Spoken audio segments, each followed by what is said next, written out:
התרגשנו מאוד, הן נראות בסדר, מצבן הרפואי בסדר, הן מדברות.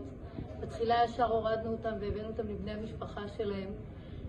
היה מפגש מאוד מאוד מרגש. כרגע אנחנו ניתן להם לנוח קצת עם המשפחה, ולאחר מכן נעשה בדיקה גופנית כוללת, יישארו אצלנו הלילה ומחר נדע בדיוק.